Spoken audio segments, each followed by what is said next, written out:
vos fichiers sont précieux et si fragiles. Optez pour une solution simple, sécurisée et automatique.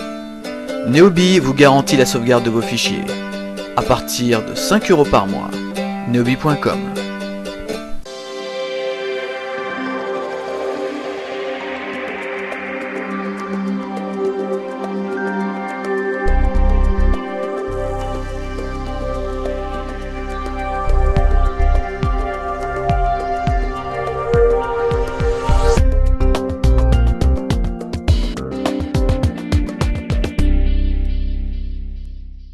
Il est plus free, c'est ça? Aujourd'hui, si, il est toujours, je pense qu'il est toujours gratuit, je sais pas, j'aime plus aller là parce qu'il y a trop de monde et en fait, c'est difficile d'avoir des conversations privées, donc c'est sympa pour aller manger quand t'as rien à raconter, Ouais. de particulier, ou quand tu parles en français. Ou quand tu parles en français. Quand tu parles en français. Mais si jamais tu veux avoir une discussion, genre funding, qu'est-ce que tu fais, explique-moi, machin. Surtout malheureusement maintenant que je suis assez connu ici, c'est pas possible de le faire de façon incognito. Et alors dans cette partie-là, on trouve beaucoup de Français ou pas beaucoup? Parce qu'hier j'étais à Palo Alto même, et il y avait beaucoup de Français, j'ai croisé plein de Français. On est à Palo Alto ici. Ouais.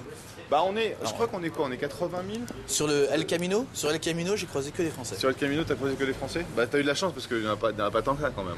On est plein dans la vallée à San Francisco, mais il y a, je sais pas, tu regardes la taille de l'école franco-américaine ici, va y avoir ici en plus. 500, 600, peut-être 500, 600 familles, un truc comme ça. On m'a dit, c'est peut-être des chiffres presque officiels de l'ambassade, on m'a dit plus de 30 000 Français. Plus de 30 000 Français. Bon, bah si c'est Non, l'ambassade voilà. qui le dit. Bon, il faut savoir que tout le monde ne va pas forcément. Non, il y a beaucoup de biotechnologie. Bah, ils vont pas forcément en fait s'enregistrer. L'ambassade en fait devrait te dire voilà le nombre de gens qui ont pris leur carte de français, de résident français. Tu en as besoin pour faire un passeport, tu en as besoin pour voter, etc. Donc ils rattrapent toujours les gens, mais ils n'ont pas forcément le chiffre le plus fiable. Ouais.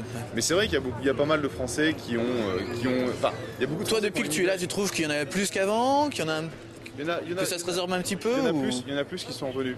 Il y en a plus qui sont revenus. Il y en a beaucoup qui sont venus en 99-2000, il y en a beaucoup qui sont partis en 2001-2002 après l'explosion de la bulle.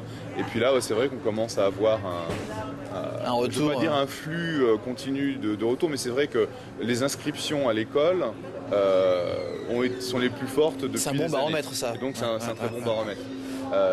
Je suis pas forcément très impliqué dans la communauté française pour être honnête.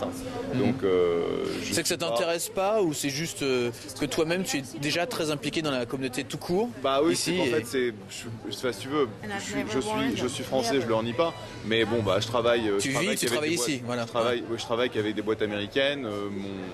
Ma stratégie d'implication et d'investissement, de toute façon, c'est en gros des boîtes qui sont entre San Francisco et San José. Donc c'est 50 miles autour de mon bureau. Et donc j'ai pas grand chose à faire avec les Français en tant que tels. S'il y a des Français dans les boîtes, c'est bien, mais c'est pas un prérequis, c'est pas un poussoir. C'est pas forcément un point commun avec toi ou c'est pas un pont. Voilà. Non, la seule chose en fait quand les gens viennent me voir, c'est ils trouvent que l'accent est sympa, que l'accent français est sympa, que j'ai une personnalité un peu différente des Américains, mais à part ça c'est tout.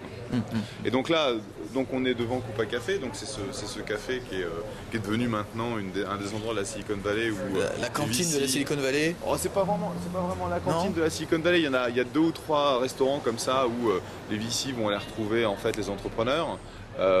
Un peu plus formel, c'est à 2 blocs d'ici, ça va être Infor.io, par là ça va être Evia. Ici c'est plus en fait les endroits où les entrepreneurs viennent pour s'asseoir, prendre un café et prendre un peu de Wi-Fi aussi pour connecter leurs ordinateurs. Et puis c'est devenu en fait un hangout, enfin une place pour se retrouver aussi pour des VC, au point où, comme je disais, c'est très difficile en fait d'avoir une conversation privée. Parce que forcément tu as toujours quelqu'un à côté qui t'écoute, qui est sur les mêmes plans que toi ou qui peut être sur les mêmes plans, ou parce que il sait qui tu es et ce que tu fais. Et ça l'intéresse quoi. Il va avoir tendance à écouter. Il y a des deals qui sont perdus comme ça? Non, pas à ma connaissance. Non, mais c'est juste des indiscrétions que tu souhaites pas. Oui, c'est ça, c'est en gros, il y a quelqu'un qui va bloguer que tu as été vu à tel endroit, il y a quelqu'un qui va prendre la photo de là où tu étais, qui va le poster sur Flickr. Ah ouais, à ce point-là quand même. Ah oui. Ah d'accord, non je pensais juste par curiosité, mais pas que les mecs allaient bloguer, j'ai vu Jeff Clavier à tel endroit. Ah ouais, les mecs sont comme ça. Ouais. D'accord, des vrais stalkers quoi quasiment. Bah non, c'est juste qu'à partir du moment où tu as un minimum public dans le marché, tu vas être un peu suivi. Et puis c'est aussi le boulot des journalistes, de Valleywag, de couvrir ce qui se passe ici. Et donc si tu veux avoir... En gros, moi maintenant ce que je fais, c'est... là je vais t'emmener donc déjeuner là parce que c'est rigolo. Il faut voir un peu ce que c'est. Ouais. Mais moi, quand je fais en fait des déjeuners de travail, je prends un sandwich dans le coin, je ramène tout à mon bureau. Tu as vu maintenant le bureau, on a un endroit très très sympa dans de Palo Alto. Ça nous permet, on a des grandes salles. C'est discret, hein, je veux dire. C'est très discret, au-dessus d'une salle de yoga. De yoga, oui. Très zen. J'ai eu deux moments d'hésitation avant de rentrer. Pas de boîte aux lettres. Non, les signes sont en train d'être faits. On vient juste de déménager là en fait. D'accord, d'accord. On ne garde pas un profil complètement stealth. D'accord. Je me suis dit, c'est vachement stealth, c'est pas mal du tout. On a bougé il y a pas très longtemps. Mais c'est vrai que le côté au-dessus de la salle de yoga, c'est rigolo.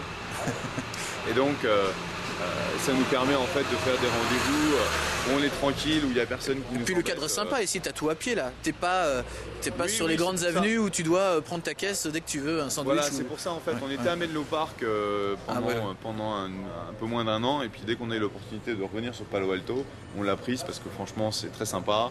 C'est vrai que contrairement à beaucoup d'autres endroits, en fait, tu vas marcher, tu vas rencontrer des gens.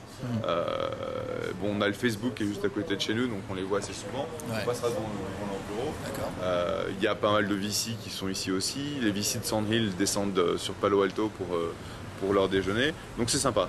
Oui, puis l'environnement est sympa aussi. C'est pas busy, on n'est pas au cœur de San Francisco, on n'est pas dans... Ouais, c'est raisonnable en fait. C'est humain de se garer ici, alors qu'à San Francisco c'est souvent le problème. Ouais. On va manger ? Allez, on y va. Allez, on y va.